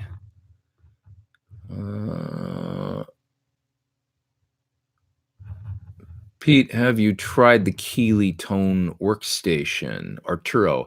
I haven't tried that particular pedal, but I'm a big fan of Keeley in general. And I know one thing that Mr. Keeley does these days is he's trying to combine different effects together. I like that Hendrix pedal he came out with. That was Jimmy back there. What do you think, Jimmy? You dig it? It was cool. It had everything in it, like, the fuzz and Octavia and Univibe and everything in one pedal. I like that he's doing that stuff. And everything I've played from, like I played the Dan and Mick pedal, which both sides of that sound great. He does good work. He's got a compressor and overdrive, actually, that might work good for the fellow that was asking earlier about good country sound. He's got check the Keeley pedal that's got a comp and overdrive. I bet that'd work great for nice country, lead playing tone. I'm going to record an album with my band, says TMKXL. I want to do stereo using the Strymon Deco. Do you have any experience with that or tips regarding phase, for example? Well, with phase, like if you come out of the Deco and then you go to 2 amps, you're going to have to ground lift one of them. That's the main thing. And you might have to flip the phase. If you're using heads and cabinets, you can always do it using a phase flip speaker cable, which is a cable wired to flip the phase. So I guess it's hot and ground reversed or whatever. It's always a good thing to have in your toolbox is a phase flipped speaker cable. It's one sort of very simple way to flip the phase if you're running 2 amps together. But those that don't know, when you're running 2 amplifiers together, sometimes as the speaker is pushing out on one, the speaker can be going in on the other. Just know that and you don't want that. You want both amps to be doing this at the same time as far as the speakers go. And that's just I think a function of like the amplification stages in the amp and stuff like that. And you've got a 50-50 chance when you're running 2 amps together of it being the same or being reversed. And so you always want to have the ability to, if you're going to plug in 2 amps, via an AB box or something like that, you're always going to want to be able to flip the phase. And another thing you're going to have to do is ground lift one of them. So you can either do that on the audio line via an isolation transformer, which I just wrote an article, my Premier Guitar article actually addresses this coming month, out next month actually, I think, but in February. But you're going to want to do that. You can put a 3 to 2 prong adapter or whatever ground lift on the power, but it's not the safest way to do it. That's for sure. The safest way to do it is using an isolation transformer going to one of the amps, and then you'll break that ground loop. And that's on the input cable. I hope I'm not getting too far out in the weeds here, but a couple of good ones are the Palmer PD. I don't remember what it's called. Just Google Palmer isolation transformer and you'll see it's a little blue box with a 1/4 inch in on each end. Great thing. Everybody should have one. The other one you can get is the EBTech hum eliminator. So it's got 2 of them in a box, 2 ISO transformers in a box, just an input and an output, and it'll break ground lifts. And it's a great thing to have. So that, and then also the ability to flip phase somehow is really important when you're running 2 amps together. If you got 2 combos and the speakers are hardwired then you got a bit of an issue. It might be, something you got to, visit to an amp tech or something like that to have a mod done on one amp if one of them's out of phase. Now, the way you know if 2 amps are out of phase is you sit in the middle of the 2 of them, set them at the exact same volume and move your head from side to side. And if you get in the middle and you feel like you're going to fall over, that's how you know they're out of phase. Basically, you feel like you're in a swimming pool all of a sudden or something. It sounds like all the bottom end drops out and it sounds really weird when you're right in the middle. When they're in phase, all of a sudden it sounds like boom, 2 powerful amps pushing at you at once. And I can't describe it any other way than that. It's a very obvious sound. It shocks me how often people don't realize when something's out of phase because to me it just sounds terrible when you're when you're standing in the middle. And if you use in-ears and you get both amps, you listen in your in-ears, it'll just sound like the hollowest, crappiest guitar tone ever when both of them are on, and then when they're in phase, it'll sound full and right and perfect. So ability to flip phase and isolate is isolate the one side is so important when you're using 2 amps together. So just know that when you're going to use your deco to go to 2 amps. Pete, ever tried the gold Archer icon versus the silver? That's Mike. I have, and I have one here. I have both of them. I've never A-B'd them. I should probably do that. The Archer I've got on my board, I did A-B against a standard silver one, and I like this one a little bit better, just a little bit. And they'll sell you one of these, but it's got some special different components in it that they did for Jeff Beck, evidently. And they got me one, and I love it. It sounded just a little sweeter or something. I don't know. It's a little bit different, I guess, the ICs or whatever the hell are in it. Yeah, I would say to Mike, my favorite one that I've tried without having directly A-B'd all the different versions, I did A-B the standard silver with the special Jeff Beck one, and I like it a lot. So that's the one I use, the Beck modded one. Moving down. Let's see here. Just getting into IRs. Got the 2 notes cab and captor. That's a good way to do it for sure. Any thoughts on 410s and 4x8s? I love 410 cabinets, Bassman cabinets. Fantastic. And oh, by the way, sorry, I forgot to mention that was Mike's question about the gold Archer. He was up in the top chat. Thank you, Mike. Appreciate it. Thank you very much. Any thoughts on 410s and 4.8s? Yeah, so 410 cabinets. I love the Bassman style cabs as well as super reverb. Those are great sounds. And a great way to experiment with that stuff to see if you like that sound. Now you can do it in the virtual world using IRs. There's some great 410 IRs from the 410 cab that's in the aux is killer, and the UA aux, but also Ownhammer has a Bassman cabinet as well as super reverb, I think. Does the IR loader you use color the sound? That's from Mike. The IR loaders should all be, once again, relatively similar. The main difference is going to be the length of the IR they'll host. So something that truncates is going to make it so that you're not going to be able to do room mics effectively. But close mics, as long as you get 20 milliseconds out of it, that's what a lot of them truncate at, like the 2 notes products, as well as the Sur reactive load and stuff. You're going to be able to get great close mic sounds. I'm pretty sure you'd be hard pressed to tell the difference in a direct A/B comparison between, say, something like a radar, the IR loader and the reactive load, the IR loader in something like a 2 notes product, like the torpedo cab. The actual IR loader, like if you try the same IR in all of them, it's, in my experience, it's like, yeah, it basically sounds the same. Like, as long as the ADD converters are good, good quality, all you're doing is loading in a little digital file, and it's ones and zeros, and it's like the only audio on either end is the converters, right? Makes sense. So whether you host it in your computer or in one of these other products, as long as the ADD converters are decent, you're probably not going to notice the difference. The IR loader, in my estimation, should not color the sound. It doesn't change the file or anything like that at all. So depending on which one you use. Looking forward to setting up my studio work with various heads. That's music therapy. Yeah, that's cool, man. I'm a new guy at this, says T-Mitz 73, but does anyone have favorite PAF replacement type pickup? Looking for a lot of dynamics, nice open sound with bloom. Recommendations appreciated. Mine, I love the Thornbuckers. There's some great ones out there, though. I mean, going all the way back to when I got my first Antiquities, it's a different kind of pickup. It's got Alnico 2 magnets in it as opposed to mine, but you're going to find all kinds of recommendations from folks, but I love the Thornbuckers. For sure, there's other great stuff out there too, depending on the sound you want. So maybe some other people can offer some opinions for sure. With their experience. Mark says he's up in the top chat. Thank you, Mark. I appreciate it. Thoughts review on using the UAD distortion pedal plugin versus real pedals with the PT100 and other UAD amp plugins. Favorite pedal or to use in the pack. The ones that I'm familiar with are mainly the TS9 or the Tube Screamer plugin they have, which is really cool, as well as the Rat. I use the Rat on bass a lot, and it sounds awesome. So like in front of the B15 or SVT, try their Rat pedal sim for a dirty bass sound. It's killer. It sounds just great.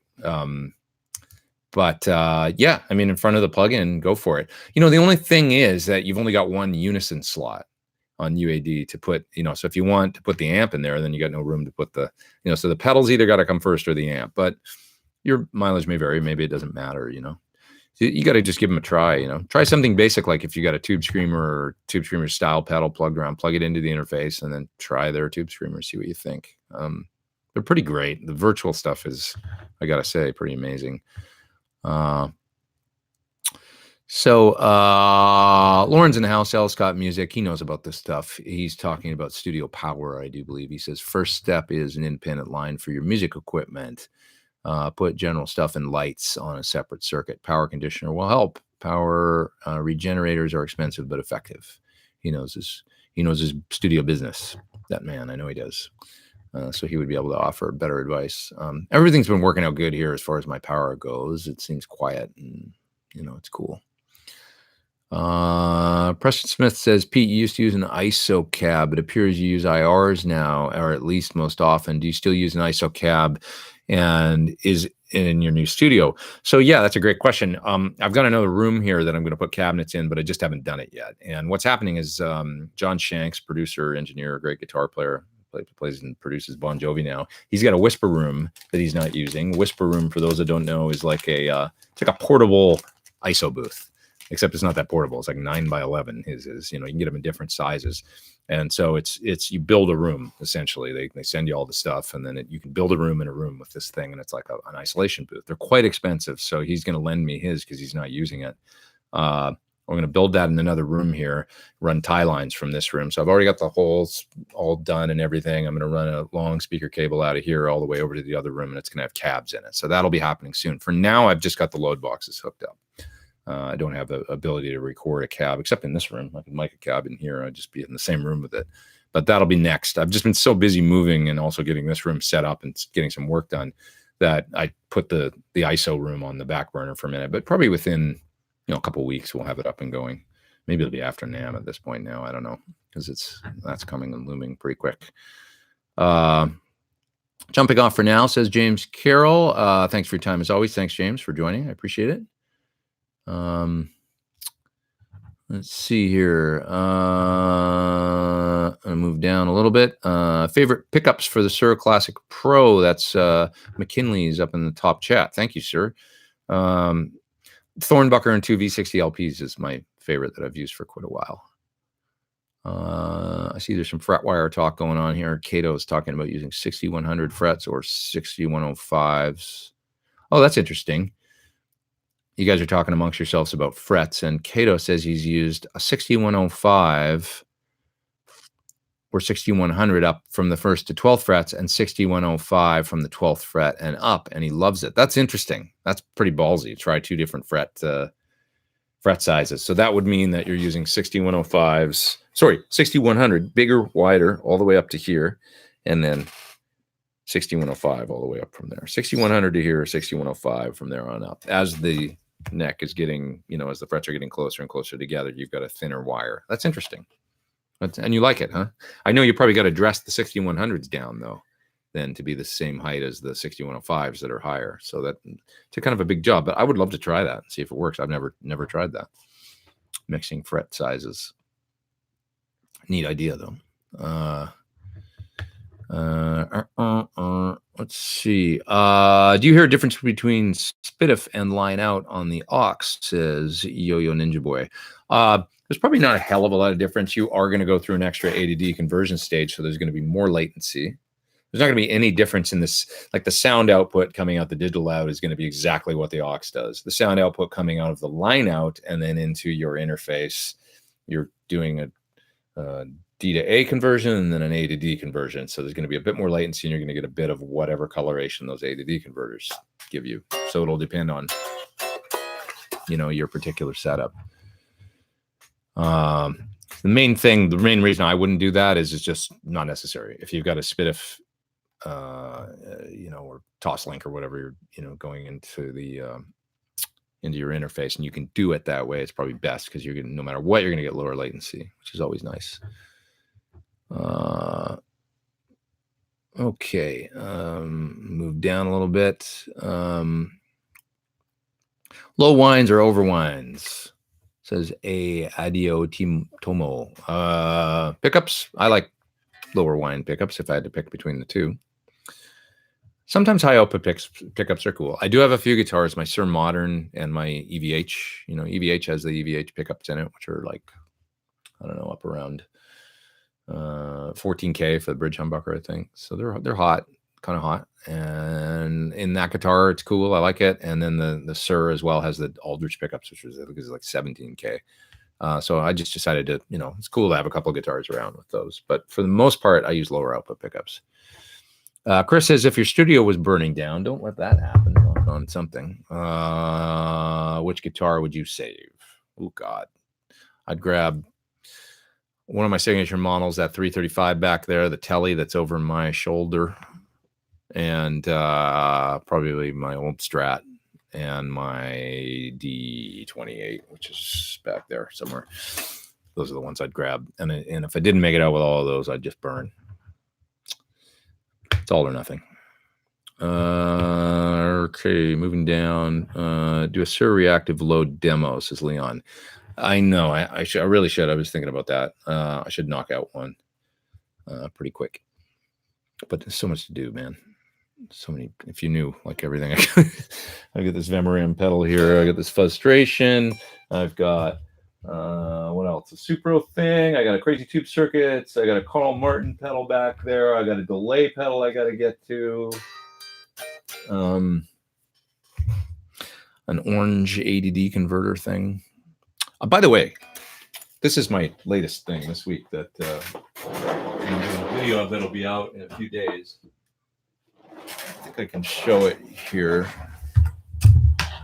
Let me just unplug it. I'll show it to you guys. This thing is great, and I'm going to start using it. It's the Orange Acoustic Pre. So let's give these guys a bit of a plug because they made a great product here. It sounds awesome.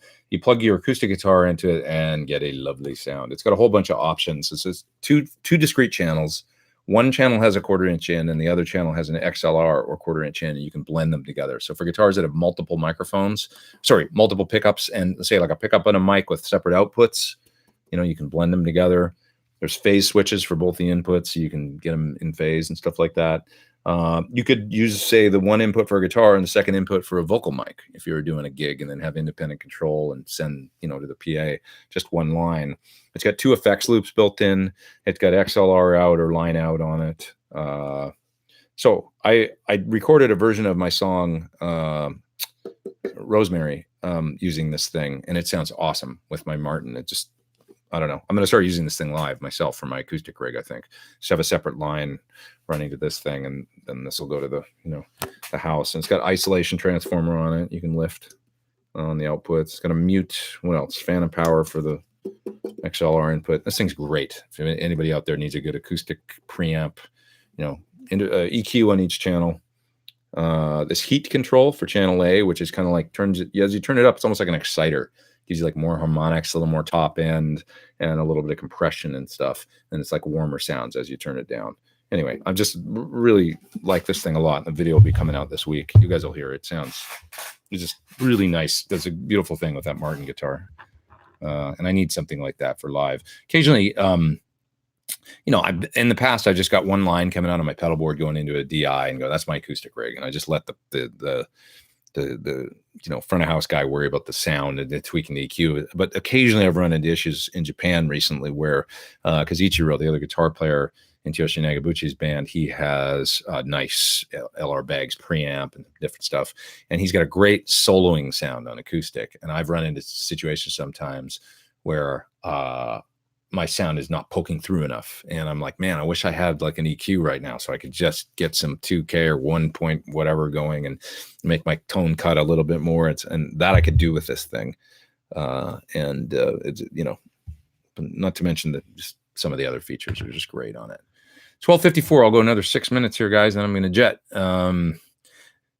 Let's see what's next here. Chris Cam says, I'm not smart enough for interfaces and DAWs and whatnot. Just going to crank up my PT50 and piss off my neighbors. That sounds good. You can do that. It's going to be great. I have to set aside time for this chat each week. It says, Krellbar, I wish you would. Please join.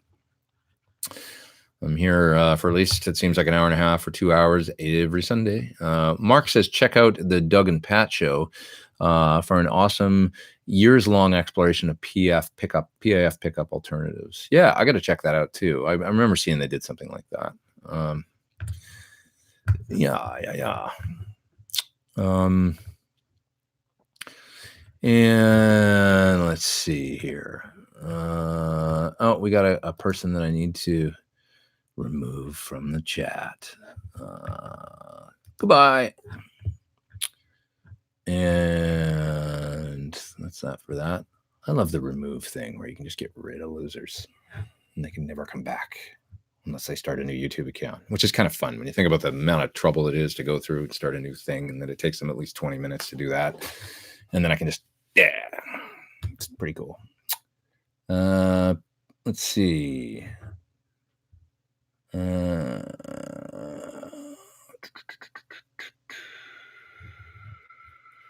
Okay, moving down to the end here. I'm going to get the last few questions. Thomas says, when would I get the Helix Stomp versus the Helix Effects?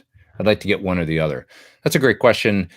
You know, the Helix Effects is designed to kind of work with an amplifier. It has no amp modeling built in. So the Helix Stomp doesn't have as many stomp options to individually access effects. I would say if you need amp modeling sometimes and you need a good jack of all trades that also does modeling, then the Stomp is a no-brainer, you know. And if you maybe want to put it on your pedal board and you need it, like, yeah, I could have this one be a delay and this one be a reverb, whatever, you know, like something like that. Or you're using MIDI and you can switch, you know, easily using MIDI, switch the Stomp to get to your, you know, then it's a great alternative for all those reasons. The Helix Effects is great if you want to configure it like a pedal board with virtual pedals on it, and you've got a great tube amp or something, and you don't think you're ever going to need amp modeling. You know, it's really kind of a different product. There is overlap, but you know, you just have to look at kind of your uses. If you like pedals to be in front of you all the time, and you got an amp, and you're like, I'm never going to do amp modeling. Well, then the Helix Effects is the no-brainer kind of to get. Leon says, I'm a big fan. Thanks for all the cool videos. Thank you, sir. Do you have smoke detectors? Sure. And moving down. Holy cow, this is still going, says Old School Gear Collector. Going to be a great rewatch later in the week. I hope you enjoy it when you have time. Crack a beer and enjoy. Yeah, Preston says, acoustic unit from Orange. I'm kind of blown away. I agree. It is kind of interesting that they came out with this thing because they're known for obviously gnarly, big, surly overdrive tones, but they knocked it out of the park. I mean, really, it's like a killer, you know, kind of very hi-fi, lush, awesome sounding acoustic pre. So, hey, you got to do different things these days. You got to come up with different stuff, or people, you know, it's like the never-ending drive for new products. Elito says, can you recommend a good chair to practice or plan for extended periods of time? That's a great question. I would probably go to, if you're having back issues, I'd probably go to Relax the Back or something and get one of those, you know, those stores. Like, go in there and you sit in some of those chairs that look weird. And you sit down and you go, oh my God, this is comfortable. It's a good thing. But yeah, I would look at something like that has no arms, obviously, because you gotta have room for your arms for the guitar. Could be great, says B.A. Mozzie, with a piezo and magnetic pickup guitar like a PRS HB2. Yeah, like something like, you know, for sure. This thing, I would say you could run your piezo pickup into it. I don't know if you want to run both pickups if it's really necessary. I mean, you could run this in front of, you know, run one output to an amp and just use it like an EQ or something for your electric rig. But it's really designed, I think, to be mainly used with like, you know, some acoustic guitars have like for example, in my guitar, I don't have separate outs, but I could. It's got a microphone style. So it's got a bags pickup in it that has kind of a microphone or some sort of body sensor that sounds like a mic. It's nice and warm. And then it's also got a piezo under the bridge. And so if I had separate outs, which I could wire in like a stereo output jack on that guitar or something, I could run them both into here and then control those sounds independently and EQ them. And really, now you're making me think, actually, that's kind of what I should do. Because right now I've just got the one mono output going and I can blend the pickups in the guitar and then go into one channel. But there'd be something great about being able to really control the level of the sensor microphone style thing, and then also the piezo pickup and blend and EQ exactly, what I want. By the way, it's got great stereo reverb built in too. Killer sounding stereo reverb. You'll hear in the demo. It's coming this week. I'll have it out. Oh, sorry. But, I'm just gonna put that away. My phone. Why do you choose to play? This is from Elijah. Why do you choose to play Suhr guitars and amps? What sets them apart from every other amp and guitar? Is it the tone, feel, attention to detail? It's all that, but also just that I got a relationship with the company, and John's like my best friend. So, honestly, I met him, probably 10 years ago, maybe a little more, 11 years ago now. And we just got to be really good friends. We work well together. And when you go out, it's not that far from here, so I can go out there in an hour or whatever and hang out and address. I can drive out there to do work, like on the amps and stuff, and on my guitars. Go there and meet with the builders and sit down with John and tweak it. Yesterday we were listening to, 2 days ago, we were listening to speakers in cabinets and stuff, and I'm going to go out there again next week because we're finishing up some stuff. So it's like it's so close. And they make stuff in California and they make it to absolute because he's an obsessive compulsive guy about quality. So all that stuff, the tone, the feel, I like nice stuff. I like stuff that's does the job, is really reliable and built really, really, really well. And so it just fits because that's their products basically. Super cool. Stealth Parrot says, hit the thumbs up, folks. I'd appreciate that. If you guys like my video, please hit the thumbs up. Thanks, man. Appreciate you saying. And it's 101. I'm going to go another 4 minutes just for the hell of it till 105. Andre says, I know you have an EVH Wolfgang. Have you ever owned the PV one? No, I haven't. I never got a PV one. Tom Dillon says, compare that orange acoustic preamp to Grace Design Felix. That one is fantastic sounding. Yeah, I'd love to try different ones. Any fix for acoustic bridges getting worn and wanting to split out the bridge pins when restringing? Acoustic guitar techs, it's a little bit of a different thing. It's like I would find a great luthier and somebody that really knows what they're doing to acoustic guitars are just so much more delicate and stuff. And you got to find somebody good to work on those to make sure, if you got an issue, something's going to split, something's going to, or the top's cracking or any of the acoustic guitars just freak me out. Generally I've gone to McCabe's in LA for my acoustic issues. They're actually the ones that installed the Eller Bags pickup system in my beloved D28. So I trusted them to do that and stuff. And they're well known, and they're not going to have anybody working there that stinks. So, let's see. Seeing that orange acoustic pedal makes me wonder why you don't have an orange Rocker Verb 100. That's from John. Well, mainly because I'm a mostly Suhr amp guy for new amps. But, the one I am interested in is the solid state one that Ty Tabor uses. That's the one I'm most interested in because I saw him play at the Whiskey a while ago with King's X, and he sounded great. And I love that he does things different and does this. I'd love to try the orange solid state amp that he uses. Kurt says, what's the size of the room here? I don't actually know. I think it's maybe 17 or 18 feet that way and about 11 wide, something like that. But there's other rooms here as well. So, see, Christopher says he had a 100-watt Marshall Super Lead that he bought back in '92 for $600. Totally deafening and unusable back then. Now doable with load boxes and IRs. Yeah, that's the great thing. I mean, it makes, the great thing that's happened is as, most people were moving, or a lot of people moving towards smaller amps, quieter amps, pedals for their tone, modeling altogether, getting rid of amps. All of a sudden, there's these solutions that have come along that just make it all kind of like, hey, tube amps are still great. And now you can use them. And Sir Badger, can I have your opinion? Says GG. Always a good amp. There's two of them sitting right back there, the 30 and the 18. 18's great. In my opinion, the 18's great at that sort of like Tom Petty mid-gain, is it dirty, is it clean thing. The 30 is a better clean or dirty thing, more like you would use like, think Fender Marshall for the 30 or Vox for the 18, even though they're different. Know that It's cathode bias, so it's a little softer sounding all the time. It's got a little fuller mids, and it's a little softer sound than something like, say, like a Marshall 50 or something. So it's just a little bit different thing going on. Sir can do no wrong, says Zabanez. Alrighty. Let's see here. I think I'm going to go, guys. But Pete, you might have shared, but when did you first meet John? Sir, I got my first Sir in 2004 or 5, and I think I met John probably in 2006. That was probably the first time. Yeah. Anything else? Last question. Do Hojiman says, are you familiar with Dr. No Effect Pedals? Small Dutch company builds pedals by hand. No, I don't know them. So many, man. So many. Okay, your opinion on referring Gibson 6100 or 6105 just depends on what you want. Probably 6105 for most purposes. 6100 is a thing, great big, but I love 6100s, and I've done them in a Les Paul, and it was cool. Wish I hadn't done them stainless steel, but that's for another time. In my Les Pauls, I like nickel frets, and most other guitars, I'm cool with stainless steel. So one of those picky, quirky things. You guys, I'm going to jet. Have a great rest of your Sunday. I can't thank you all enough for joining me here every week. Next week, I'm going to bring the Samson mic in. It's got the 1/4 inch in. I know it's a foolproof way that I can show you the amp switcher and do it properly and stuff like that. So you're going to get a nice, direct sound right out of the interface and stuff like that. And it'll sound really clean and stuff.